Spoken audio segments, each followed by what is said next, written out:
This is a rare Ethiopian Orthodox Bible manuscript, handwritten in Ethiopia's sacred liturgical language. Everything you think you know about the most famous story in history is incomplete. For 2,000 years, the Western world has read a book with the final chapters ripped out. We were told the story ended at the empty tomb. The Ethiopian church took all of this literature, which included literature that nobody considered scripture at the time, and they appeared to have just been non-discretionary and included everything. But it didn't. Thousands of miles away, hidden in the stone monasteries of Ethiopia, monks have guarded a different version of events. They hold an ancient Bible with 81 books, not 66. And inside those extra pages is a resurrection account that changes the very definition of God, death, and the human soul. 81 books that change everything. The Ethiopian Orthodox Tewahedo Church has the largest and most diverse biblical canon in history. They have 81 books. That is 15 more than the Protestant Bible and 8 more than the Catholic version. And get this, these aren't just random additions. These are ancient texts that were once considered sacred by the earliest Christians before being banned by the West. We are talking about books like the Book of Enoch, the Book of Jubilees, and the Maccabean. For centuries, Western scholars laughed this off. They said these were just medieval myths, but that arrogance just got checked by science. Radiocarbon dating on the Garima Gospels found in an Ethiopian monastery proved they were written between 330 and 650 AD. That makes them the oldest illustrated Christian manuscripts in the entire world. Basically, while Europe was in the Dark Ages, Ethiopian monks were copying and preserving the original source code of Christianity. So what is in these forbidden books? The Book of Enoch is the big one. It explains the why behind the Great Flood. It doesn't just say people were bad. It describes a cosmic invasion. It details how 200 watcher angels descended to Mount Hermon, took human wives, and created a race of genetic hybrids called the Nephilim. These giants ruled the earth and ate humanity. It sounds like science fiction, but the Ethiopian Bible treats it as absolute historical fact, and that is putting it lightly. The text gets incredibly specific. It names the leaders of these fallen angels: Samyaza, Azazel, Barakiel. It says they taught humans forbidden technologies, how to forge swords, how to use cosmetics to seduce, and how to read the stars to predict the future. This wasn't just sin, it was unauthorized technology transfer. The Roman Church hated this book. Why? Because it was too wild. It described a spiritual world that was messy, scary, and filled with monsters. It didn't fit the clean, controllable narrative they wanted, so they deleted it. But Ethiopia kept it. They understood that you cannot just delete history because it makes you uncomfortable. But the Book of Enoch is just the tip of the iceberg. The real bombshell is a text called the Mashafa Kidan, or the Book of the Covenant.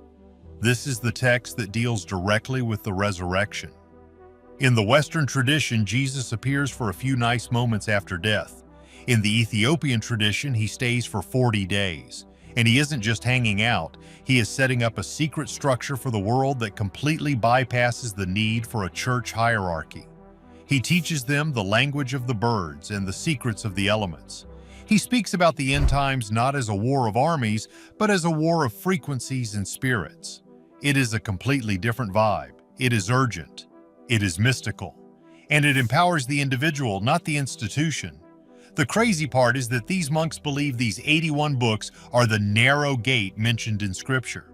They believe the 66-book Bible is the wide path meant for the masses, a watered-down version to keep people docile. The 81 books are for the initiates, the ones ready to handle the full weight of the truth. This brings us to a massive realization. If the Ethiopian Bible is the unedited version, then the version the rest of the world has been reading is the censored one. We have been reading the safe version, the government-approved version. And now that these texts are being translated and released to the public, the safety seal is broken. We are finally looking at the raw, unfiltered files. But if you think giants and watchers are crazy, wait until you hear what Jesus actually said during those 40 secret days. The secret instructions he left behind are terrifyingly specific. Decoding the 40-day secret message. In the standard Gospel of Luke, the time between the resurrection and the ascension is a blur. But in the Ethiopian Mashafa Kidan, it is the main event. This is the moment the safety rails come off. According to these texts, the risen Christ gathers his disciples not just to comfort them, but to prepare them for a spiritual war. He speaks of the builder of shadows. This is a concept that will blow your mind. He explains that the material world, the world of money, status, and physical empires, is largely the playground of a deceptive force. He tells them, "Do not build temples of stone, for the stone will crumble. Build the temple of the heart, for it is eternal." This might sound like a nice metaphor, but in the context of the Ethiopian text, it is a literal command. He is warning them against organized religion. He predicts that men will wear long robes and use his name to hoard gold. He specifically warns against a future Rome that will turn his cross into a sword. The specificity is what scares scholars. It is almost as if he is looking 2,000 years into the future and seeing the Crusades, the Inquisitions, and the mega-churches. He tells the disciples that the true believer must be a stranger to the systems of men. But here is the catch. He introduces a dualistic view of the human soul that is almost biological. He says every human has two winds blowing through them, the wind of life and the wind of error. The wind of error isn't just bad thoughts, it is described like a parasite. It enters through greed, through the eyes when they look at what they shouldn't, and through the mouth when it speaks lies. Once this wind gets in, it calcifies the heart. It turns a living human into what he calls a walking tomb. Think about that for a second. A walking tomb. A person who breathes, eats, and posts on social media, but spiritually, they are already gone. It is a zombie apocalypse, but for the soul. And get this, he gives them the antidote. It isn't a tithe or a ritual, it is gnosis, knowledge. He teaches them to watch their thoughts like a guard watches a gate. He teaches them that the kingdom of heaven is literally inside their own body, hidden in the silence between thoughts. This is why the Roman Empire had to suppress this text. Rome needed obedient citizens who feared the emperor and the pope. They didn't need self-aware mystics who believed that the church was unnecessary. If you believe God is inside you, you don't pay taxes to the temple. You don't bow to the bishop. You become uncontrollable. The Book of the Covenant also contains bizarre cosmological details. He speaks of the storehouses of the snow and the gates of the winds.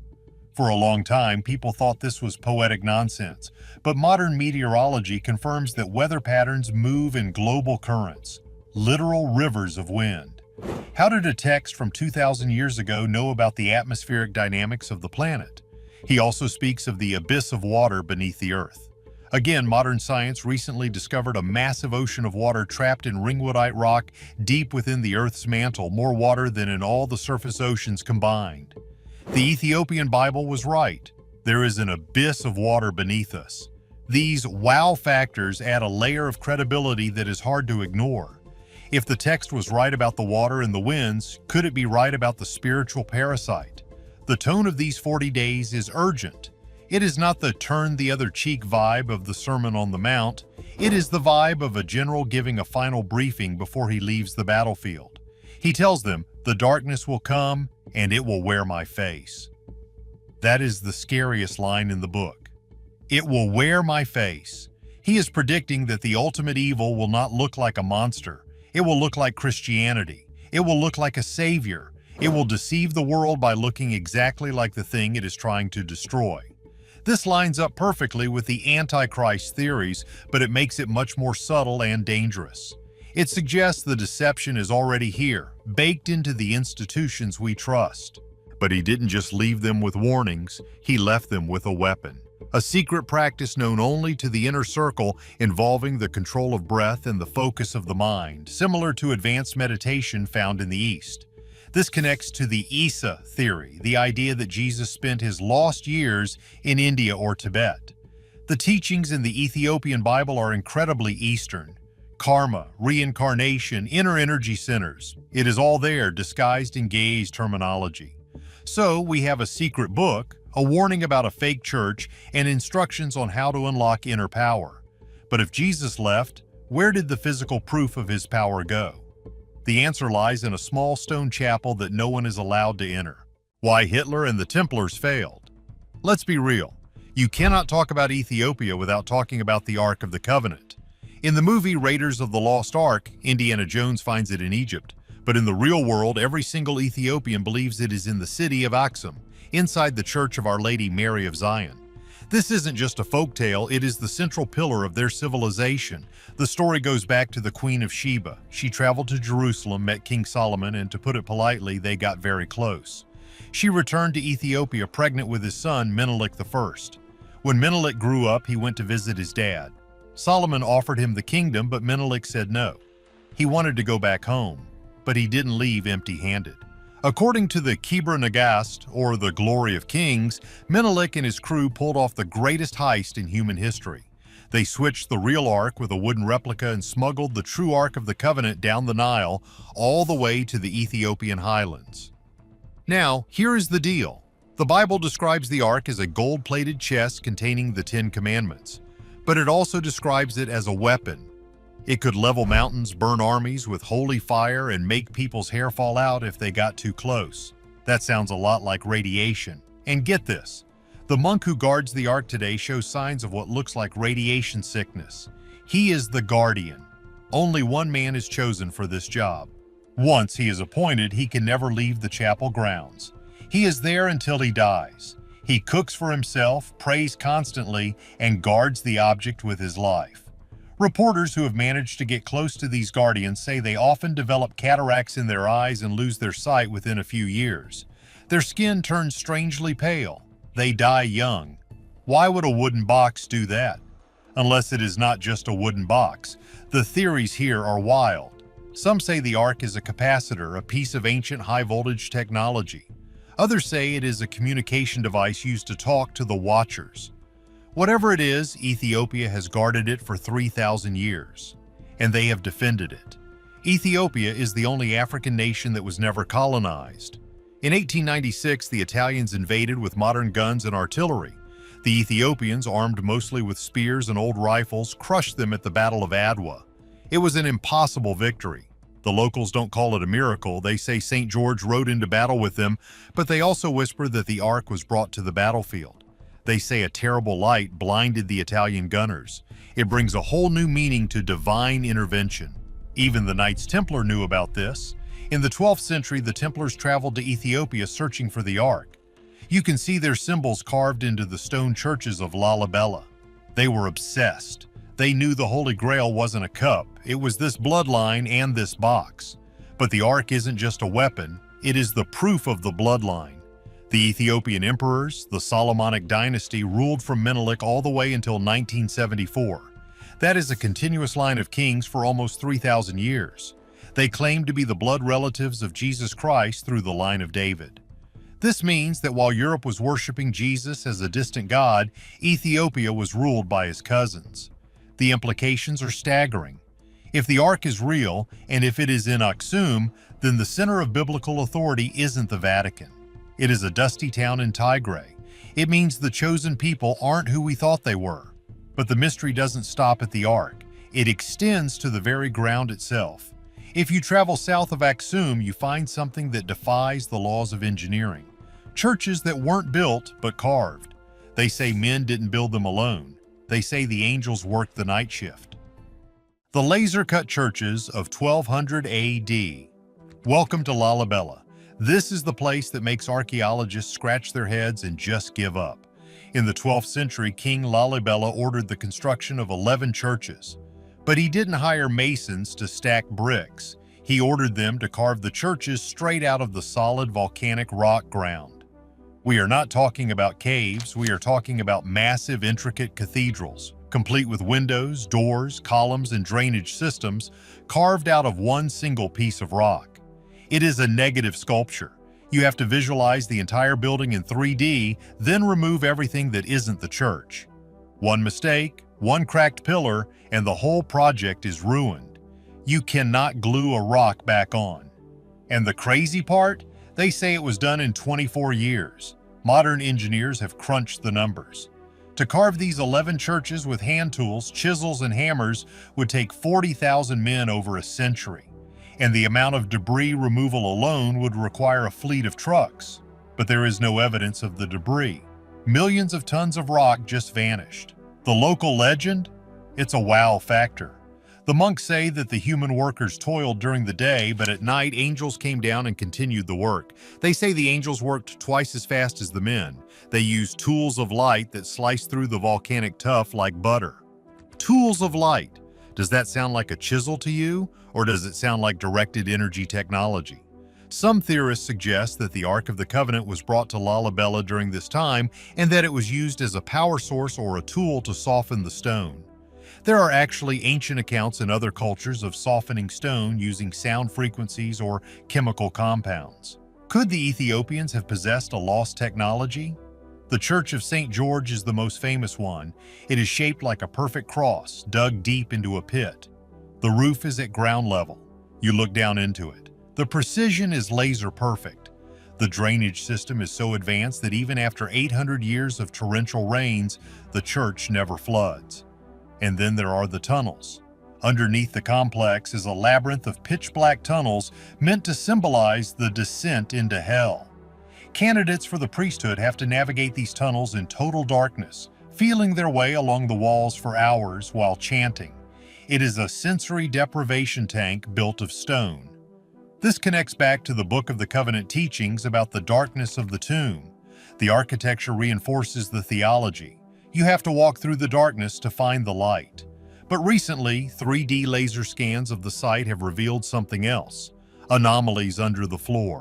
Hollow spaces that haven't been opened in 800 years. What is down there? The priests say it is the treasury of the saints. Gold? Manuscripts?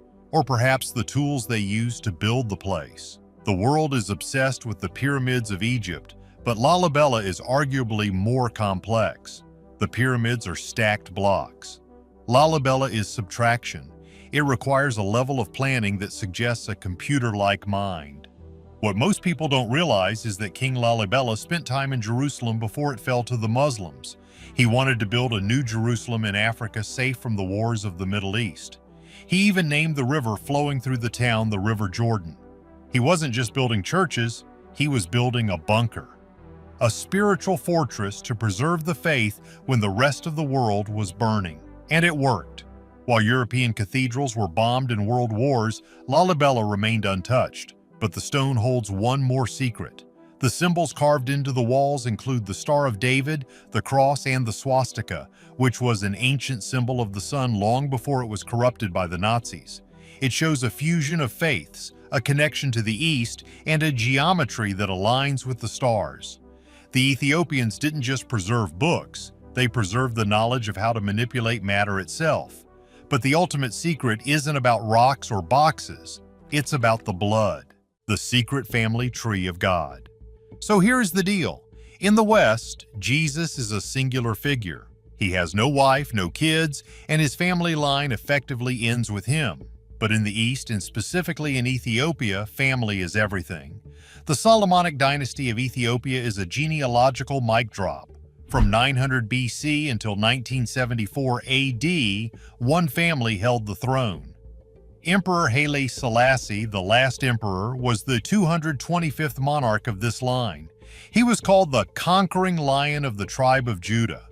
That isn't just a cool nickname, it is a legal claim to the throne of David.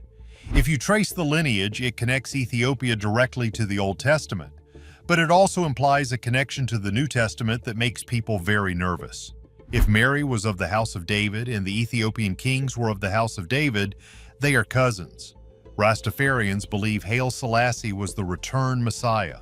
They looked at the prophecies in the book of Revelation about the Lion of Judah and said, "That's him." Selassie himself was a devout Orthodox Christian and never claimed to be Jesus, but he never fully denied the mystique either. He knew the power of the bloodline. But let's look at the DNA. Recent genetic studies on the Ethiopian population have shown a massive amount of non-African DNA mixed in from thousands of years ago. It confirms that there was a huge migration of people from the Levant, modern-day Israel and Syria, into Ethiopia around 3,000 years ago. The science backs up the legend. People from Jerusalem really did move there. This creates a backdoor to Christianity. While the Romans were converting pagans by the sword, the Ethiopians were practicing a form of Judaism that naturally evolved into Christianity because they were already part of the family. They didn't need to be converted, they just needed to be updated. This is why their Christianity looks so different. They still follow dietary laws like not eating pork. They still circumcise their sons on the 8th day. They keep the Saturday Sabbath, not just Sunday. It is a perfect hybrid of the Old and New Covenants. It is what Christianity might have looked like if it hadn't been hijacked by European pagans. And this brings us to the living Jesus theory again. If Jesus didn't die on the cross, as some Gnostic texts suggest, and if he fled to a safe haven, Ethiopia is the most logical place. It was the only place outside of Judea where his ancestors were ruling. It was a safe house. Some oral traditions in the remote mountains speak of a stranger who came from the north, a man who healed the sick and spoke of the way of peace. They don't call him Jesus, they call him the righteous teacher. Could this be a memory of the historical Jesus seeking refuge among his distant kin? It is a wild theory, but in a land of 81 sacred books, giant obelisks, and radioactive boxes, nothing is off the table. The West has spent centuries trying to find the historical Jesus in the dirt of Galilee. They dig up pottery and bones, but maybe they are looking in the wrong continent. Maybe the living legacy, the books he wrote, the laws he gave, and the blood he shared is alive and well in the highlands of Africa. The Ethiopian monks say, "The West has the water, but we have the well." And now the well is opening. The return of the Watchers. So, why are we talking about this right now? Why, after 2,000 years of silence, is this happening today? Think about it. For 20 centuries, these books sat in dusty, high-altitude caves. They were eaten by worms. They were guarded by men with spears who would literally die before letting a foreigner touch them. They were buried under layers of goatskin and silence. But suddenly, in the last 5 years, the floodgates opened. Why is the YouTube algorithm pushing this content to millions? Why are unauthorized translations hitting the internet faster than scholars can suppress them? Why are you hearing about the Book of the Covenant on your timeline between a cat video and a news clip? Because the time is up. The alarm clock just went off. According to the wildest interpretations of these texts, there is a specific failsafe built into human history. The Book of the Covenant reportedly contains a prophecy about the last days that is unlike anything in the King James Bible. It speaks of an era when the world is wrapped in webs of illusion. Scholars and conspiracy theorists are looking at that phrase, webs of illusion, and their jaws are hitting the floor. In Ge'ez, the concept describes a reality that is connected but false. A world where people speak without mouths and see without eyes. Does that sound familiar? It sounds exactly like the internet. It sounds like artificial intelligence. The theory is that the Ethiopian monks weren't just guarding a book, they were guarding the break glass in case of emergency manual for the digital age. The prophecy states that when humanity is lost in the webs of illusion, the hidden truth must be revealed to shatter the false reality. This brings us to a theory that makes the organized church incredibly nervous. We are living in a time of massive global distrust. Nobody trusts the government, nobody trusts the news, and fewer people trust the organized Western church. People are starving. They are hungry for a raw, unfiltered spiritual experience. They don't want a middleman. They want the gnosis, the direct knowledge. The release of these Ethiopian texts is feeding that hunger like gasoline on a fire. It validates a feeling that millions of people have had since they were children. The nagging feeling that something is missing from the story, that we have been lied to, that the version of history we learned in Sunday school was the light version, edited for compliance. Here is the wild theory. The Council of Nicaea didn't just remove books to streamline the Bible, they removed them to deactivate us. The Ethiopian texts, like the Book of Enoch and the Kebra Nagast, describe human beings not as sheep needing a shepherd, but as powerful spiritual entities involved in a cosmic war. They talk about the Watchers, fallen angels who tampered with human DNA. They talk about technology used by the ancients that we are only just rediscovering.